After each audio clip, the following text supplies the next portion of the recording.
You know, just because you go on break and take your mask off doesn't make you not ICE. How do you feel about being an ICE officer in Minnesota terrorizing our city? I feel great, actually. Yeah? What do you guys think you're doing up here right now? What do we think we're doing? Yeah, what are you doing? Our jobs. What is your job, if you could fill me in? You said what it was. Terrorizing cities is your job? Working for ICE. Yeah? What is ICE supposed to be doing up here? You keep obstructing me, you're going to get arrested. I just want you to know that. Really? Yeah? You sure about that? I know How am I about it. obstructing you? Don't even. That's what I thought. One TikTok user claims to have found a maskless ICE agent in Minnesota, which is serving as ground zero for the administration. Excuse me, I have on my business that you guys. We're not inside then. Even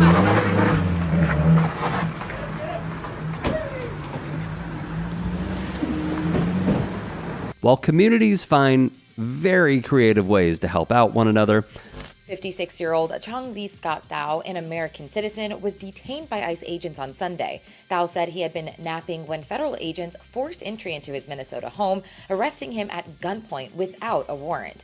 The immigration agents then took him outside in sub-freezing weather, wearing only his underwear, sandals, and his grandson's blanket. In an interview with the Associated Press, Thao recounted what happened. They pointed a gun to me and my daughter-in-law, and then they told me to come out here without my clothes on. I was short only, and then they just handcuffed me right there. The family says they offered Thao's ID to the agents, but they took him outside without looking at it. They just take me out there without any clothes on, unless only the blanket, only my grandson's blanket, cover me, take me out there to the car. They didn't say anything that was wrong, and then suddenly they tried to take a photo of me, but I didn't want to, right? And then they drove me all the way to Minneapolis, I don't know where, and we stopped middle of nowhere. An hour or two later, Thao said the agents returned him to his home and only then looked at his ID. My son grabbed my ID, showed it to them. They just said, okay, you're good. So they freed me. Yeah. And they didn't say anything. They didn't say sorry or anything. They just, okay, you're good. They just left. this is the reality of the United States of America in 2026. Good morning, everyone. I'm Mark Ruley, Police Chief of the City of Brooklyn Park. Behind me is a bunch of amazing police chiefs that are here in support of a very short but very important message that we want to share with you. What you won't hear from any of us today is rhetoric of abolish ICE or that there shouldn't be immigration enforcement. The truth is, immigration enforcement is necessary for our national security. Recently, as the last 2 weeks, we, as law enforcement community, have been receiving endless complaints about civil rights violations in our streets from U.S. citizens. We started hearing from our police officers the same complaints as they fell victim to this while off duty. Every one of these individuals is a person of color who has had this happen to them. In Brooklyn Park, one particular officer that shared her story with me was stopped as she passed ICE going down the roadway. When they boxed her in, they demanded her paperwork, of which she's a U.S. citizen and clearly would not have any paperwork. When she became concerned about the rhetoric and the way she was being treated, she pulled out her phone. In an attempt to record the incident, the phone was knocked out of her hands, prevented her from recording it. The officer had their guns drawn during this interaction. And after the officer became so concerned, they were forced to identify themselves as a Brooklyn Park police officer in hopes of slowing the incident and de-escalating the incident down. Where these police officers even admit they have been targeted. In other news, water is wet. I'm sorry, you thought you were immune? In this system? Read the room, guys. Meanwhile, well, Mr. Mayor, in light of recent events, there have been renewed calls from prominent Democrats to abolish ICE. I want to know where you come down on abolishing ICE and if you believe that ICE has any legitimate law enforcement role. You know, I am in support of abolishing ICE, and I'll tell you why. Because what we've What we see is an entity that has no interest in fulfilling its stated reason to exist. We're seeing a government agency that is supposed to be enforcing some kind of immigration law, but instead what it's doing is terrorizing people, no matter their immigration status, no matter the facts of the law, no matter the facts of the case. And I'm tired of waking up every day and seeing a new image of someone being dragged out of a car, dragged out of their home, dragged out of their life. What we need to see is humanity.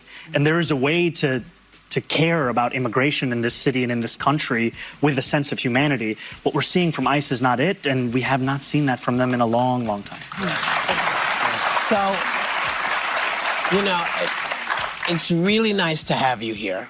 The lib moms just heard about abolishing ICE on their televisions. Congressman, that's funding, but EVREs. I don't want, I mean, not if there's no, constraints on ICE. I mean, I haven't seen the... I think there's supposed to be at least. I don't know what... Well, I'll have to, I don't know the details. Gotcha. There's nothing binding. But I mean, I'm somebody who believes that ICE should not, should be abolished. I mean, that's where I've felt that way for the last few years, so... Do you think there's then going to be folks who... Because I don't know, as far as that, it doesn't cut funding to ICE. It has some... Well, ICE got money in the big ugly bill. They're getting more money now. I mean... They get $403 million in detention. Is that a red line, do you think? Well, I think we need to understand, what are the, what's actually in the bill. But I don't want one more penny for us. That's me. Another Dem would come out in support of this. And I want to say about Kristi Noem, what a dangerous cocktail of authority, bigotry, and incompetence. She should resign or needs to be impeached. But she is a danger, and ICE is a threat and a danger to every person that calls this country home. And finally, this is why I've introduced the Qualified Immunity Abolition Act, because these federal officers must be held accountable. There can never be justice, because justice would mean that Renee Good would still be alive. It means that Keith Porter in California would still be alive. It means Silvario Gonzalez in Chicago would still be alive. There can never be justice, but there must be accountability. And in the same way that we have accountability for doctors when there's medical malpractice, or lawyers when there's negligence, there must be the same accountability for federal law enforcement when they act with callous disregard for human life. Fellow Massachusetts Dem Ayanna Pressley backs it too, writing in a tweet, abolish ICE, impeach Kristi Noem, end qualified immunity. I come from the most beautiful, blackest city in the country, the city of Detroit, where we birth movements. But today I am seeing a movement being built right here in Twin Cities. And it is reminding us that our government will not save us. It is only us. We've been taught through history of that. You see our corrupt Supreme Court literally enabling and emboldening the fact that they can now go around and racially profile and target people based on what they look like and where they work. DHS used neo-Nazi anthem for recruitment after the fatal Minneapolis ICE shooting. And the federal government is openly embracing white nationalist online content, including in the recruitment post after ICE agent Jonathan Ross, I'm going to say his name, killed Renee Good. DHS, Homeland Security's official Instagram, I don't know if you all know this, made a recruitment post. We'll have our home again, attaching a song, same name by Pine Tree Riots. It's popularized in neo-Nazi spaces. The track features lines about reclaiming our home by, quote, blood or sweat, language often used in white nationalist calls for a race war. They use images like this. You can't see this to the directors, because I'm going to ask you, it says invasion here. It says America needs you to join ICE now. Look at this image. It is very clear what is intentionally happening here, and I want my colleagues to know this.